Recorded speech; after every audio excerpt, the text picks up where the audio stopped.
Sutilezas do inimigo. Hábitos que parecem de Deus, mas vêm das trevas. Descrição do vídeo. Você tem certeza de que seus hábitos espirituais estão realmente te aproximando de Deus? Neste vídeo, exploramos 5 hábitos perigosos que muitos cristãos acreditam ser espirituais, mas que, na verdade, podem estar te afastando do que realmente importa, um relacionamento profundo e autêntico com Deus. O inimigo é astuto e frequentemente se disfarça de luz, nos levando a adotar práticas aparentemente boas, mas que, em segredo, sabotam nossa intimidade com o Senhor. Desde a obsessão pela aparência espiritual até o isolamento em nome da pureza, esses hábitos podem estar drenando sua vida espiritual sem que você perceba. Ao longo deste vídeo, vamos revelar como identificar esses enganos e quais passos você pode dar para retornar a uma vida cristã mais genuína e transformadora. Não permita que as armadilhas do inimigo te desviem do propósito de Deus para a sua vida. Se você já se sentiu desconectado ou espiritualmente seco, este vídeo é para você. É hora de romper com os hábitos que te afastam da verdadeira paz e proximidade com Deus. Palavras-chave: hábitos espirituais, enganos do inimigo, hábitos cristãos perigosos, cristianismo autêntico, vida cristã, armadilhas espirituais, falsa espiritualidade, crescimento espiritual, como se aproximar de Deus, pureza espiritual, orgulho espiritual, isolamento cristão, evitar armadilhas do inimigo, hábitos que afastam de Deus. E se o hábito do qual você mais se orgulha for a armadilha que mais te afasta de Deus? Imagine um cristão que está sempre ocupado na igreja, participando de reuniões, servindo em vários ministérios, pregando, orando. Parece que tudo está em ordem. No entanto, apesar de sua vida externa parecer exemplar, por dentro ele se sente vazio, desconectado e distante de Deus. É o tipo de cristão que, mesmo estando sempre em atividade, está espiritualmente seco. O que está acontecendo aqui? Em 2 Coríntios 11:14, Paulo nos adverte que o próprio Satanás se disfarça em anjo de luz. Isso significa que o inimigo não usa apenas coisas ruins para nos afastar de Deus, mas também pode disfarçar hábitos aparentemente bons e espirituais para que os aceitemos como corretos, quando na verdade são armadilhas para desviar nosso foco do que realmente importa: uma relação verdadeira com Deus. Hoje quero revelar 5 hábitos perigosos que muitos cristãos praticam, acreditando que estão sendo espirituais, mas que, na verdade, estão lentamente os afastando da comunhão verdadeira com o Senhor. Você está pronto para descobrir quais são? Não perca nada. Inscreva-se e caminhe conosco nessa jornada de crescimento e transformação espiritual. Capítulo 1.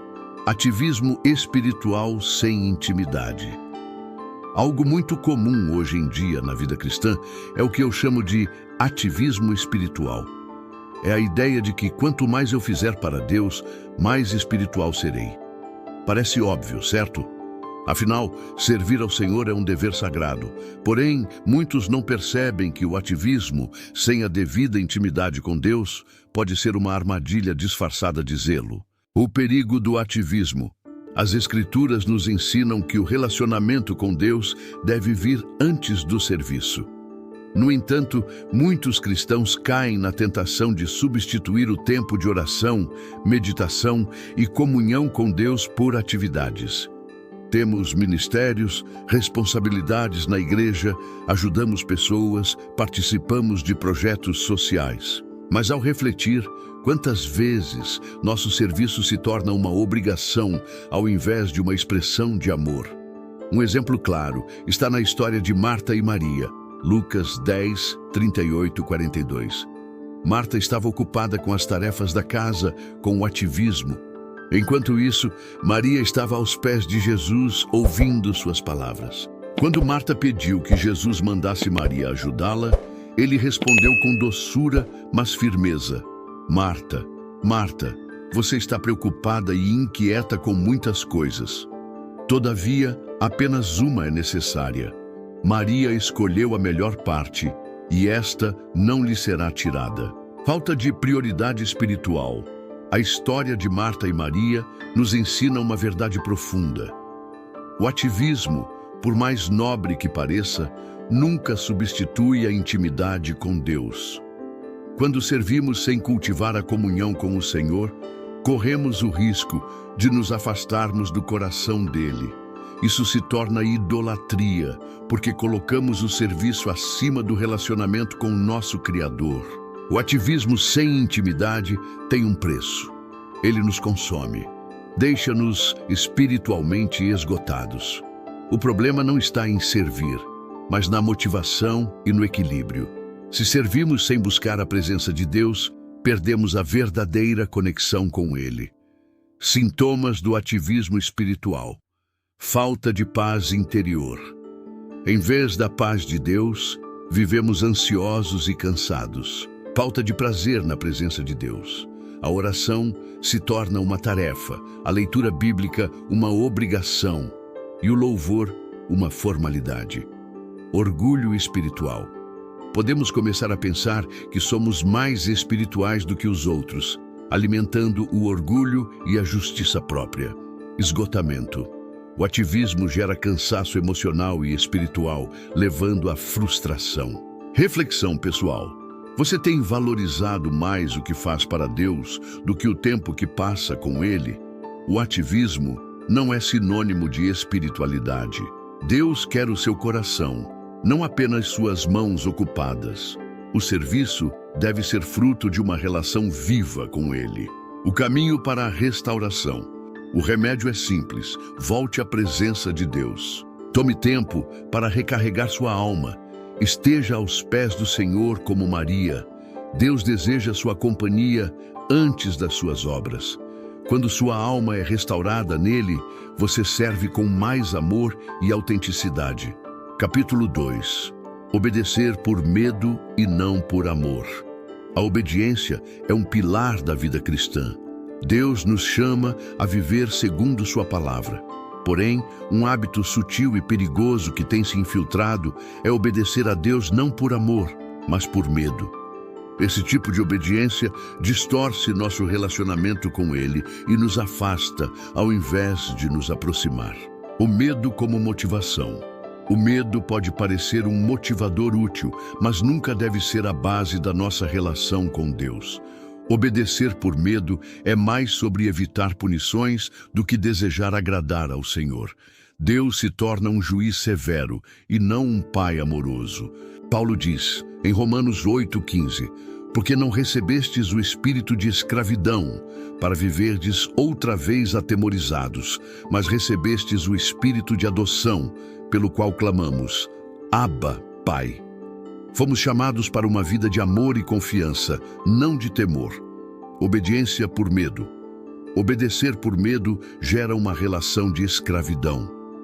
O temor nos leva a fazer o certo, mas não promove transformação interior. Deus não quer apenas nossa conformidade externa.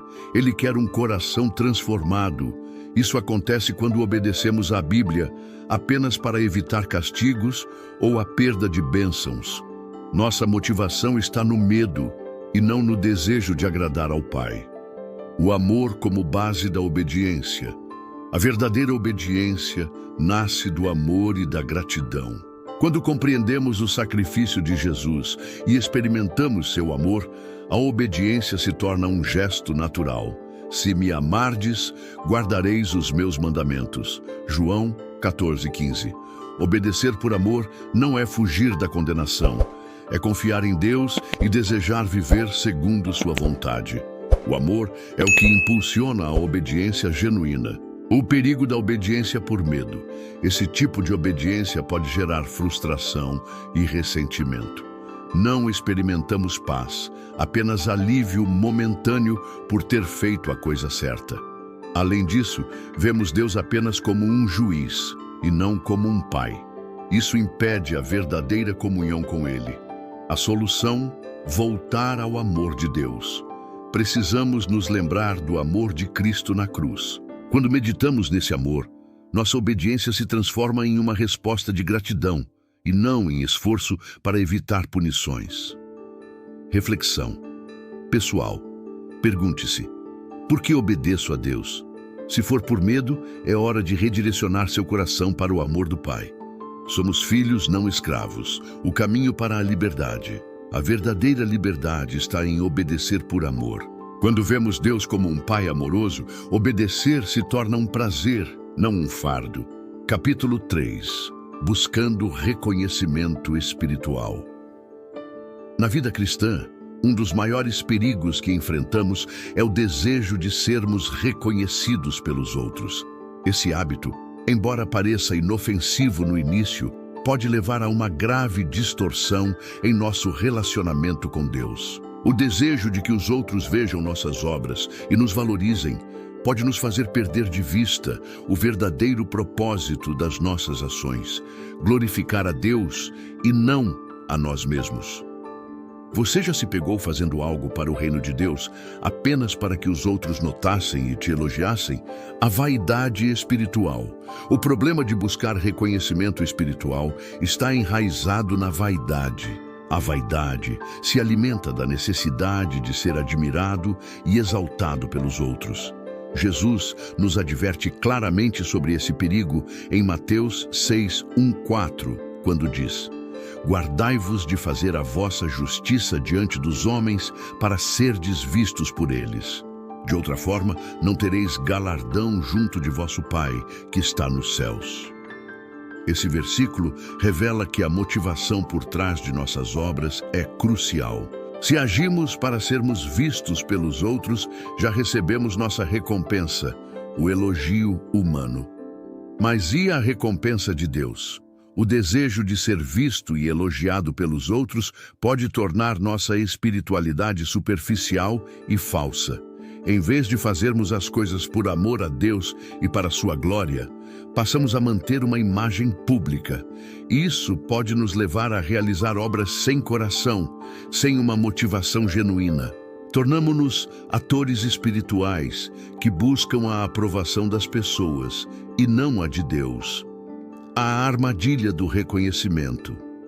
Um dos maiores perigos de buscar reconhecimento espiritual é que isso nos escraviza ao julgamento dos outros. Se nossas ações são motivadas pela necessidade de sermos reconhecidos, ficamos presos em um ciclo constante de querer mais elogios, mais reconhecimento, mais atenção. Esse ciclo nunca satisfaz a alma, porque a verdadeira satisfação só é encontrada na aprovação de Deus. Quando vivemos em busca de elogios humanos, nossa paz fica constantemente ameaçada pela opinião alheia. Jesus como modelo. O exemplo de Jesus é uma lição fundamental nesse assunto. Jesus, em sua vida e ministério, não buscou o aplauso dos homens. Pelo contrário, muitas vezes evitou a fama e o reconhecimento. Em João 5,41, Jesus diz: eu não aceito glória dos homens. Ele viveu com o único propósito de obedecer ao Pai e cumprir sua vontade, não para ser exaltado pela multidão.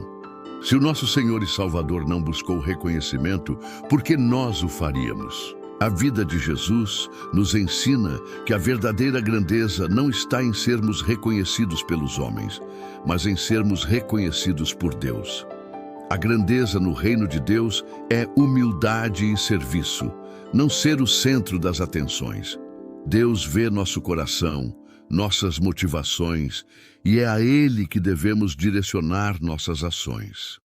A autenticidade espiritual. A chave para escapar dessa armadilha é viver com autenticidade espiritual.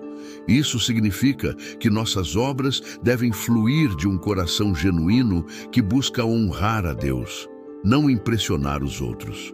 Fazer o que é certo em segredo, sem buscar aprovação humana, é um princípio bíblico fundamental.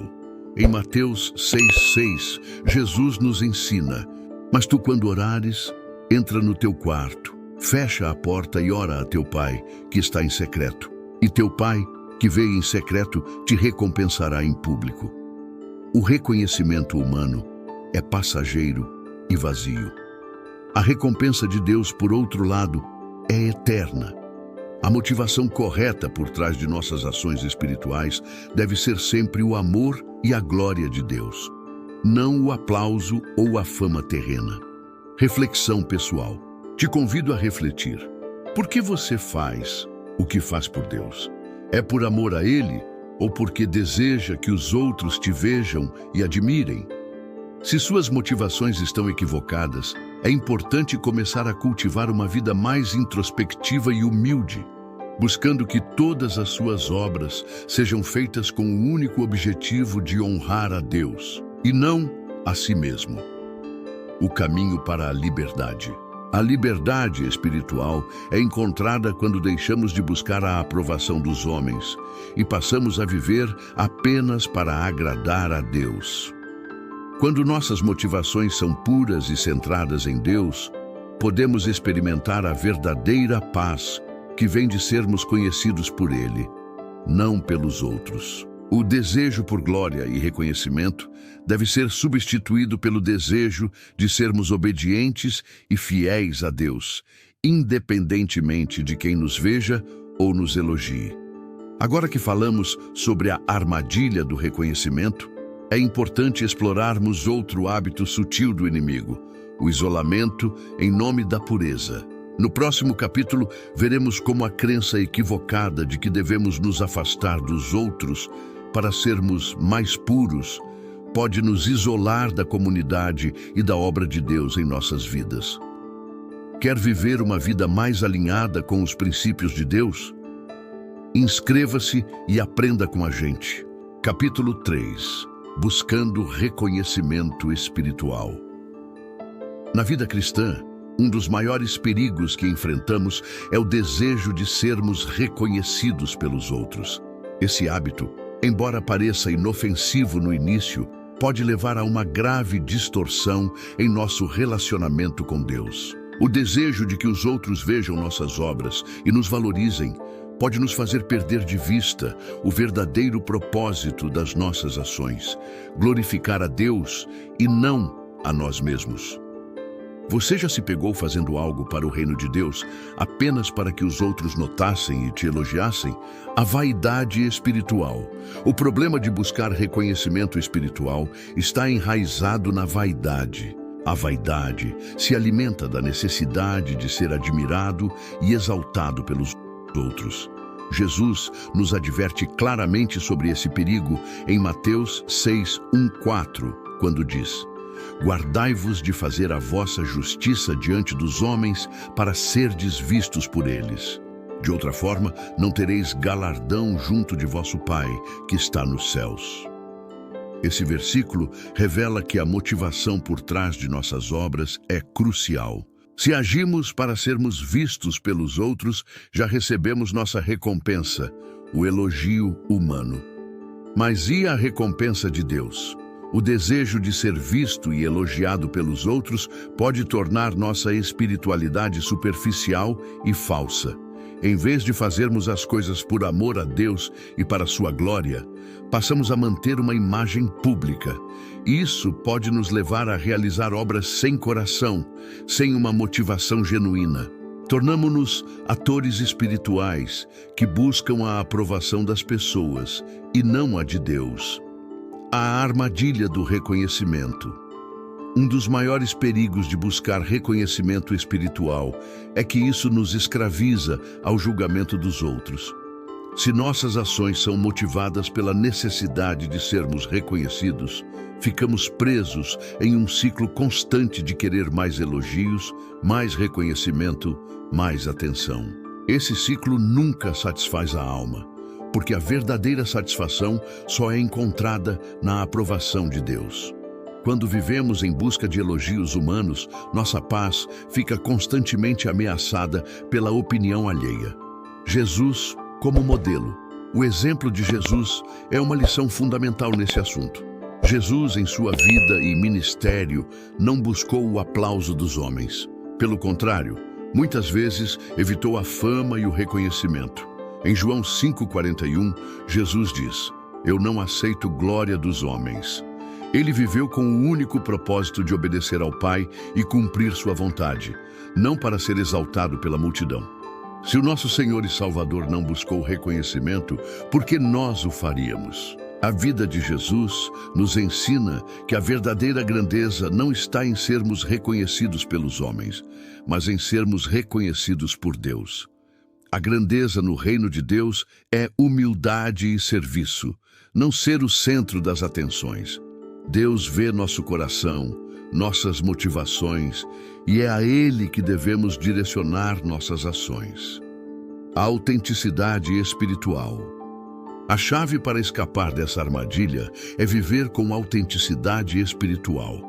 Isso significa que nossas obras devem fluir de um coração genuíno que busca honrar a Deus, não impressionar os outros. Fazer o que é certo em segredo, sem buscar aprovação humana, é um princípio bíblico fundamental. Em Mateus 6,6, Jesus nos ensina: mas tu, quando orares, entra no teu quarto, fecha a porta e ora a teu Pai, que está em secreto. E teu Pai, que vê em secreto, te recompensará em público. O reconhecimento humano é passageiro e vazio. A recompensa de Deus, por outro lado, é eterna.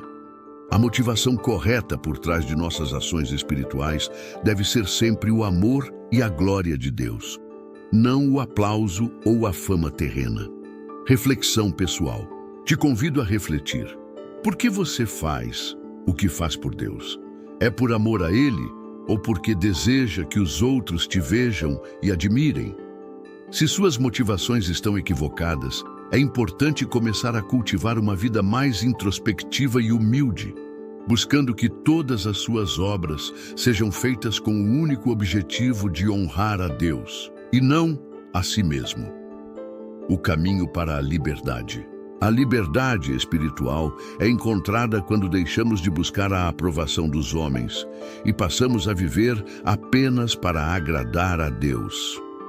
Quando nossas motivações são puras e centradas em Deus, podemos experimentar a verdadeira paz que vem de sermos conhecidos por Ele, não pelos outros. O desejo por glória e reconhecimento deve ser substituído pelo desejo de sermos obedientes e fiéis a Deus, independentemente de quem nos veja ou nos elogie. Agora que falamos sobre a armadilha do reconhecimento, é importante explorarmos outro hábito sutil do inimigo, o isolamento em nome da pureza. No próximo capítulo, veremos como a crença equivocada de que devemos nos afastar dos outros para sermos mais puros pode nos isolar da comunidade e da obra de Deus em nossas vidas.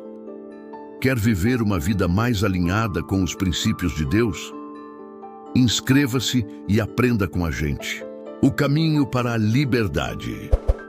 O caminho para a verdadeira pureza não é um caminho solitário, mas um caminho de comunhão e interação. Muitas vezes, podemos ser tentados a buscar a santidade por meios isolados, achando que a pureza vem unicamente através de esforços pessoais e isolados. No entanto, a verdadeira santidade é cultivada em comunidade, onde Deus usa os outros para nos moldar, nos ensinar e nos fortalecer na fé. Através dos relacionamentos com outros cristãos, somos desafiados, incentivados e santificados. Quando nos aproximamos de outros cristãos, não apenas compartilhamos nossa fé, mas também nos tornamos instrumentos de Deus na vida uns dos outros. Somos chamados a viver em comunhão, e isso não significa apenas estar fisicamente perto dos outros, mas estar aberto para aprender e crescer juntos. Ao compartilhar nossas lutas, vitórias, dúvidas e questionamentos, permitimos que Deus nos use para a santificação mútua. Somos feitos para crescer juntos na graça de Deus, em vez de nos afastarmos uns dos outros, buscando um caminho que parece mais fácil, mas que nos leva ao isolamento e ao engano. Deus, em sua sabedoria, criou a igreja para ser um corpo interdependente, onde cada membro tem um papel vital. No corpo de Cristo, não estamos sozinhos, mas somos parte de algo maior. Ao nos conectarmos com os outros, temos a oportunidade de aprender a humildade, a paciência, o perdão e o amor incondicional. Cada interação nos ajuda a refletir mais plenamente o caráter de Cristo, pois ele não vive em nós isoladamente, mas em comunidade com seu povo. O isolamento espiritual, portanto, é uma armadilha sutil que nos impede de experimentar plenamente a liberdade que Deus deseja para nós. Quando nos afastamos da comunidade cristã, podemos facilmente cair na tentação do orgulho espiritual, acreditando que podemos caminhar sozinhos e alcançar a santidade de maneira independente. No entanto, como vimos, o orgulho é um veneno que corrompe nosso relacionamento com Deus e com os outros, nos afastando da verdadeira comunhão. No próximo capítulo, vamos explorar como o orgulho espiritual pode minar nossa vida cristã. Vamos examinar como ele nos faz acreditar que somos superiores aos outros, que temos algo que os outros não têm e como podemos, na verdade, combater esse veneno em nossas vidas. O orgulho nos afasta da graça de Deus. E somente quando humildemente nos aproximamos dele e dos outros, podemos experimentar a verdadeira liberdade que ele oferece. Se você quer mais luz em sua caminhada cristã, inscreva-se agora e faça parte da nossa comunidade. Juntos podemos crescer, aprender e ser transformados pela graça de Deus.